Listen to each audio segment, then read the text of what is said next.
of course, you're great at what you do, and that's why people come to you and speak with you. But it's so sad that for somebody to say, I see you, I need to look at a doctor who's not even part of my ecosystem, who's not my friend, who's not my family, who's not my lover. I need to arrive at the doctor, actually, going through so many different doctors, and for somebody to just say to you, I see you. And since you said you're a clinical psychologist as well, why do you think that is? Why is it that we can't look at the people we love the most and just accept them for who they are and just tell them, I see you? See, again, not everybody gives you the gift of time. It's the gift of time. At the end of the day, all that we are looking for is time and validation. Right. I do a lot of mirror work with my patients, where I tell them, okay, you know what, just go home, look at yourself. So many times they will just not even look at me in the eye.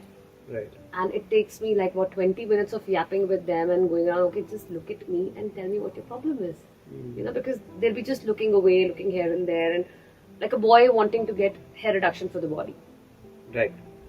It's just as simple as that, but not being able to say it. While there's one boy who's just walking very comfortably with his family and being like, okay, I want a full body hair reduction. And why do you think that is? Why do you think boys can't say that to you? It's a simple statement. Because, again, we're not as openly gender neutral as we should be. Okay. Not every place feels like is going to be as welcoming. People fear judgment. Right. So, and if you're not accepted in your own household, you don't expect it outside as well. So you feel, okay, I cannot tell my mother, but probably let's try. Maybe the doctor understands. Wow. So this is the huge hole Absolutely. that we are trying to address here. More than anything else, this is the crux of why I want to speak to you, because this, like you said, all we need is validation from the people who love us the most, and then you think somewhere that just by fixing something, I'm going to get that validation. And do you think that happens? Not in all the cases.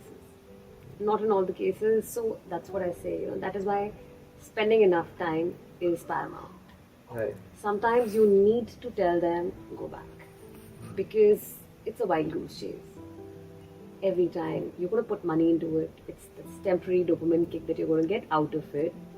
You don't look ugly. Right. Right? There is nothing wrong with you. It's only a certain thing that is engraved into your head. It's hardwired into your system where, okay, I do this is when I can go for a social commitment. Right. The fact is, you can just very well walk out. You are pretty. Acknowledge yourself, love yourself, like the way you look at yourself, and then come to me for that little bit of fixing. Right. If at all you're only looking at me for every little bit, you fix and then go out, I think that's not the right thing. And that's where I say no, I say shut up and go. Yeah, like you told me. There was a time where you would look at only a certain age group of people and see that they've gotten some work done on their face. I'm right now only talking about the face, we'll come to the body later. Yeah. But now I see teenagers who've gotten so much. You can see them, and I'm just like, you're a teenager. Maybe your features haven't even developed completely, and you've still gotten work done. Why do you think? And it's very scary for me.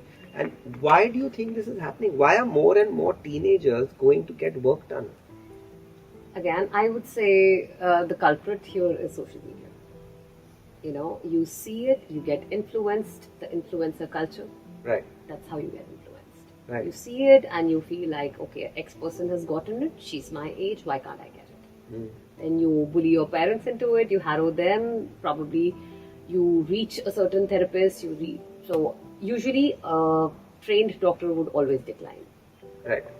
But you reach certain position or you reach certain place where you be like, okay, just do it. You give the money and then you get it done. That's how life works, right? Right. And that is not the right practice. I detest it myself. I always say that you have to wait a certain age.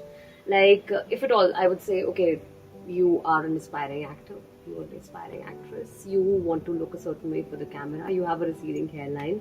You have a short chin. Probably you need a little bit profile fixing. Be my guest. Right.